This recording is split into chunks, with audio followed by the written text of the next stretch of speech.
नमस्कार दोस्तों, मैं फिर हाजिर हूँ महाभारत की अनजानी अनसुनी कहानियाँ आपके लिए लेकर। पहली कहानी को जिस तरह से आपका प्यार और आशीर्वाद मिला उसके लिए मैं बहुत बहुत बहुत आभारी हूँ। दोस्तों, मैं वादा करती हूँ कि आपके लिए महाभारत की ऐसी ऐसी कहानियाँ ढूंढ के लाऊंगी जो पहले आपने कभी सुनी नहीं होंगी। पिछली बार हमने राजा परीक्षित की कहानी सुनी थी।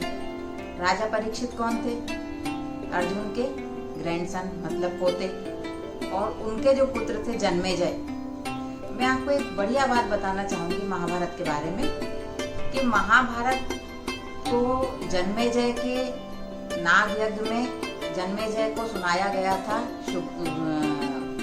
वैशंपायन जी द्वारा। वैशंपायन जी जो थे व्यास जी के शिष्य थे, व्यास जी जिन्होंने महाभारत लिखी थी। तो जैसे कि हमको अपने पूर्वजों के बारे में जानने की बहुत जिज्ञासा रहती है, तो जन्मेजय की भी ऐसी बड़ी इच्छा थी।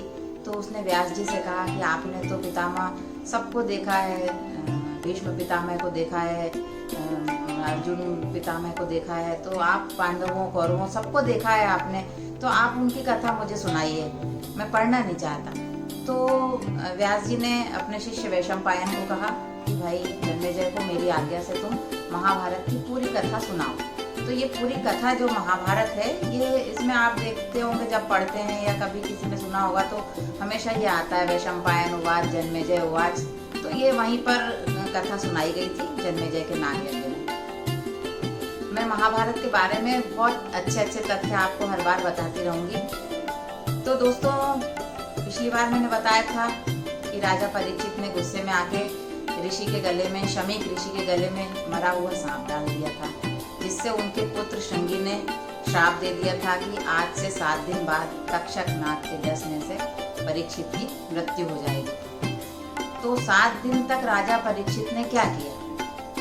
7 दिन तक राजा परीक्षित को जैसे ये बात पता चली कि ऐसा श्राप मुझे शंगी ऋषि ने दिया है और उसको कोई टाल नहीं सकता है, तो उन्होंने अपने कुल पुरोहित को, आचार्य को, गुरु जी को, सबको बुलाया और पूछा कि अब मुझे क्या करना चाहिए।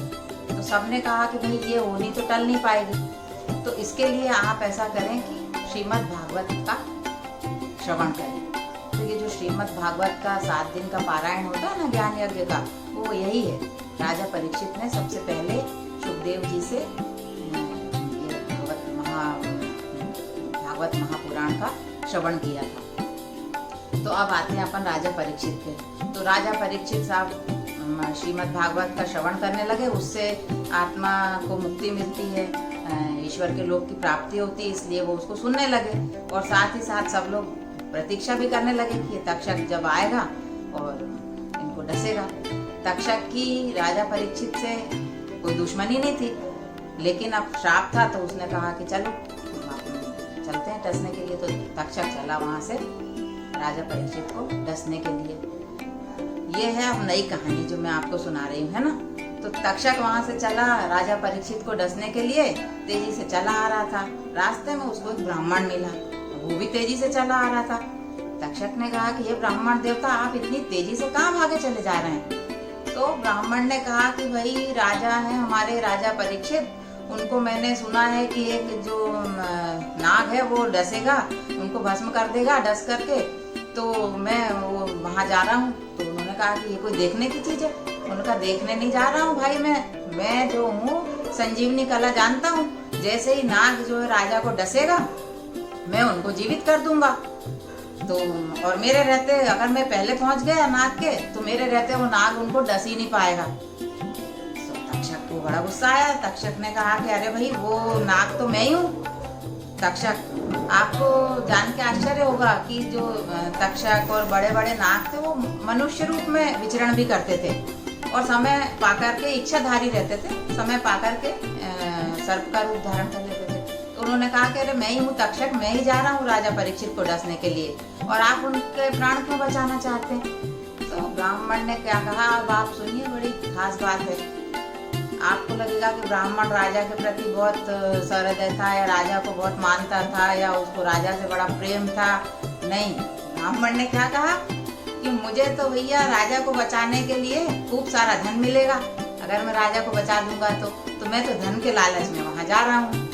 अब ये बताइए, ये कोई अच्छी बात है कि धन के लालच, धन को प्राणों से तौल दिया जाए?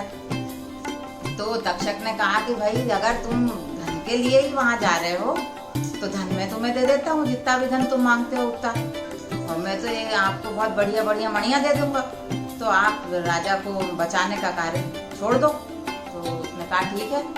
पर तक्षक ने कहा भाई मेरे को तुम्हारी बात पे बिल्कुल भरोसा नहीं हो रहा कि तुम मतलब मेरे डसे हुए को जीवित कर सकते हो। मेरे तो फुफकार से ही भस्म हो जाता है, मनुष्य हो या वृक्ष हो या कोई भी हो, तो मुझे नहीं लगता कि तुम बचा पाओगे। तो ब्राह्मण ने कहा कि भैया हाथ कंगन को आरती क्या, मतलब हाथ के कंगन को देखने के लिए दर्पण की क्या जरूरत है? प्रत्यक्षम किम प्रमाणम, मैं यहाँ सामने हूँ, आप भी यहाँ सामने हैं हो तो देख लीजिए।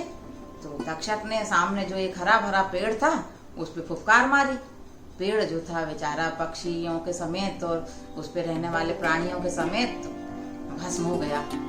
ब्राह्मण ने जल लिया हाथ में, मंत्र पढ़े, पेड़ पे छिड़क दिया, पेड़ वापस हरा हो गया, पक्षी चहचहाने लगे और फूल वगैरह जैसे खिले हुए थे वैसे ही खिल गए। तक्षक बड़ा हैरान हुआ, उसने कहा भाई ये तो बड़ा, काश्यप नाम का ब्राह्मण था वो, तो पेड़ हरा भरा हो गया। तक्षक बहुत हैरान हुआ। तक्षक ने हाथ जोड़ के कहा कि हे ब्राह्मण देवता, आपका शुभ नाम क्या है? उसने कहा मेरा नाम काश्यप है। उसने कहा तक्षक ने कि आपको मैं जितने भी स्वर्ण मुद्राएं चाहिए वो मैं आपको दे देता हूँ, और आप यहाँ से लौट जाइए और राजा को जीवित करने का विचार मन से निकाल दीजिए।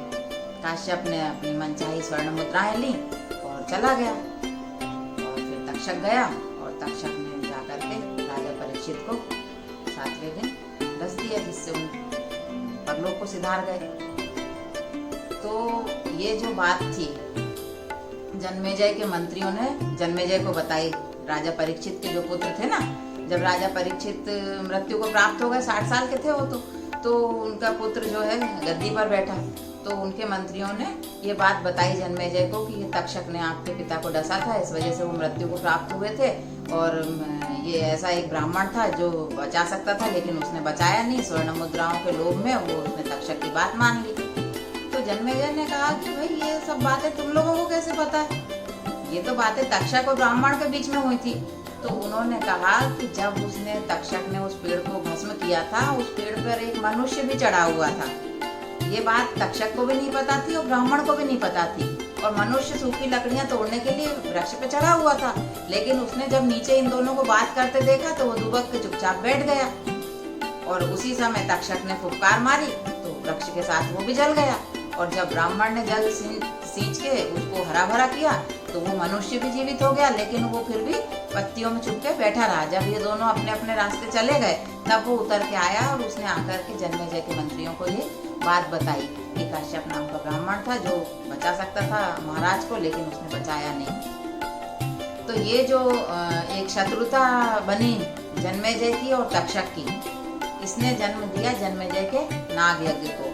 अब जन्मेजय ने नाग यज्ञ क्यों किया, कब किया, कैसे किया, और उसमें कितने नाग भस्म हुए, कितने नाग बच गए, और बचे तो क्यों बचे, किसकी वजह से बचे, ये सब कहानी मैं आपको अगली बार अवश्य बताऊंगी। और नागों की उत्पत्ति के बारे में भी बताऊंगी, महाभारत के बारे में बहुत सारे और अन्य रोचक तथ्यों को मैं समय समय पे आपको बताती रहूंगी। आप इसी तरह अपना प्यार बनाए रखें, आशीर्वाद बनाए रखें। धन्यवाद, नमस्कार।